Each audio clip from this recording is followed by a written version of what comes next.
What's up, gamers, and welcome to the next episode in my World of Warcraft collections grind. As of right now, I am still mostly cataloging mounts only, as I don't fully have the time to catalog everything right now. However, if I do happen to get any new transmogs or pets that I think are just pretty cool, I will be sure to show them off at the beginning of the videos from now on. In the video, we're going to take a look at some very special mounts, the Legion Riddle mounts. Now these include the Riddlers Mindworm, the Hivemind, and Lucid Nightmare. As a bonus, I will also include any side mounts that I managed to get during the Riddle grind. These are going to include 3 of the Karaji battle tanks, a rocket mount, and a friendship fox that you can get from the trader tender. Just like my last mount video, I'd like to give a huge thanks to Everberon for actually doing the grind with me. It definitely beats doing this alone, and I really appreciate it. And I would also just like to quickly thank everyone for the support on my channel recently.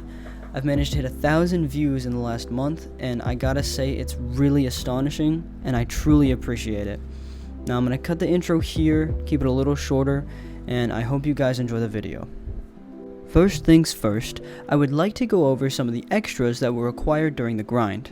The tender shop had 2 mounts in it, as well as 2 pets that we managed to grab.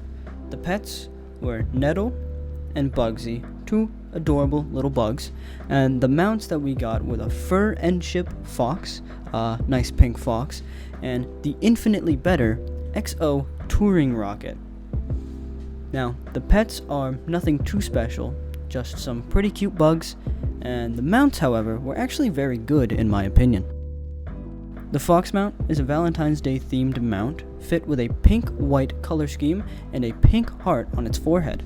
At first, the mount seems like a simple Fox mount, but it actually has a special surprise. It's a flying mount. Now, attempting to jump with the mount, at least in Stormwind, pink translucent wings will sprout from the side of the fox, allowing you to fly. Now, this is pretty cool and all, but the next mount is even more special. The XO Touring Rocket is just as it sounds, a rocket mount. But what makes it great is that it has an extra space for a friend to ride along with you. And everybody knows things are better with friends.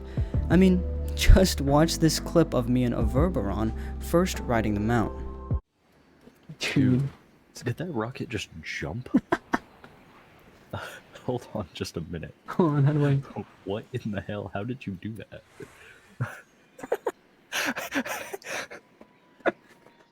Bruh, did they actually just reskin a horse? I don't say that.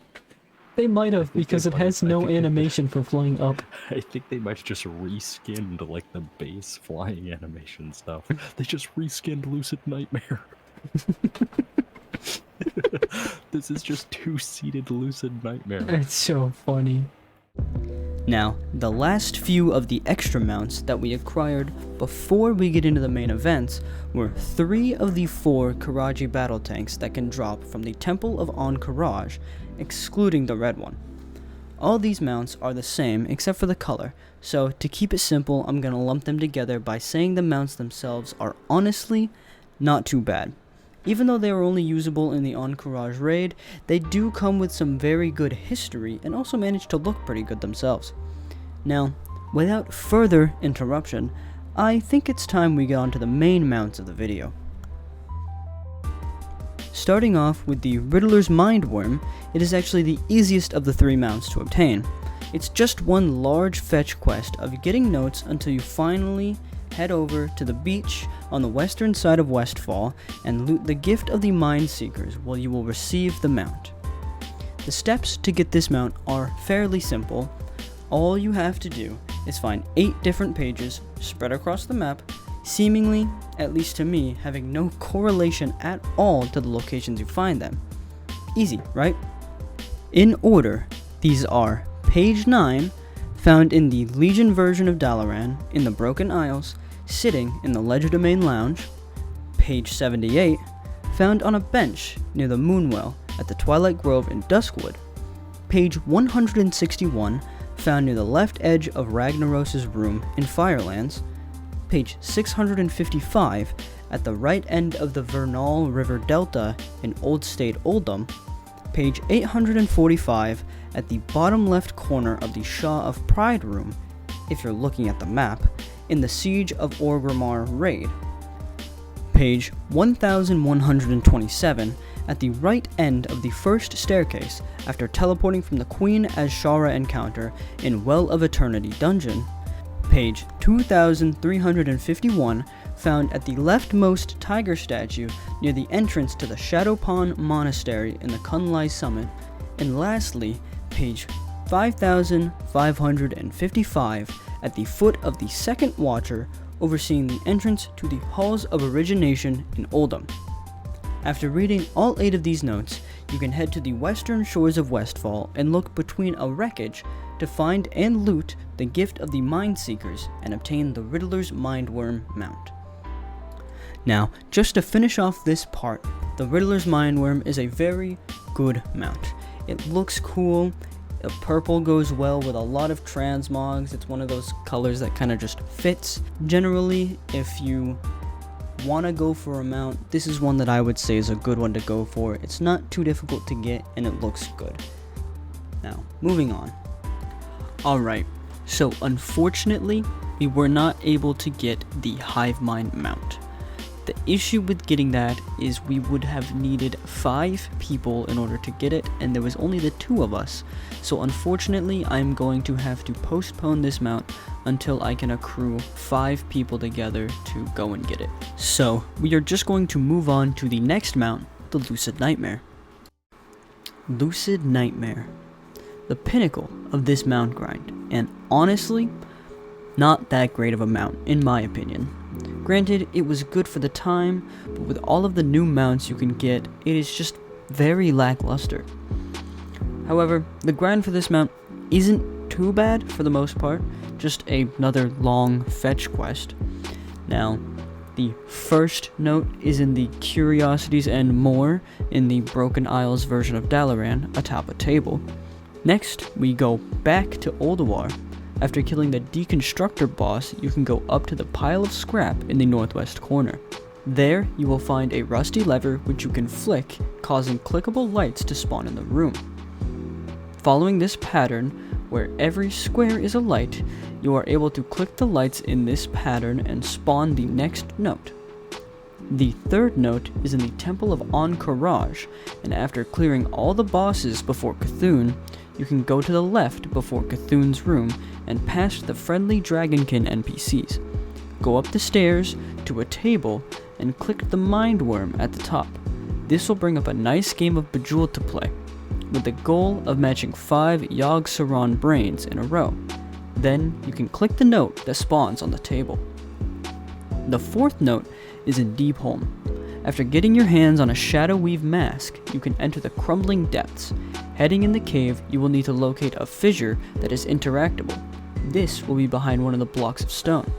Once you find it, you can equip the Shadow Weave mask and head in. Inside, there will be a chair with a strange skull. Clicking on the skull will spawn a note in front of it, which you can then interact with. The fifth note is in the Gnomeregan dungeon. Make your way past the launch bay, down the hallway to the southeast, and then to the right. You will find a bunch of levers to interact with, and after doing so, you will be able to input the code 1222176597. Then, you can click on the note that spawns in front. Now the sixth note will be in Val'Sharah. Enter the house at 66.536, and click on the Nightmare Tumor that is attached to the left wall. This will spawn a puzzle similar to the Encourage one. However, this time you will be untangling lines and making them all blue, which happens when they are not overlapping each other. Then, you can click the note that spawns in front of the Nightmare Tumor. Lastly, the seventh and hardest note can be found in the Endless Halls.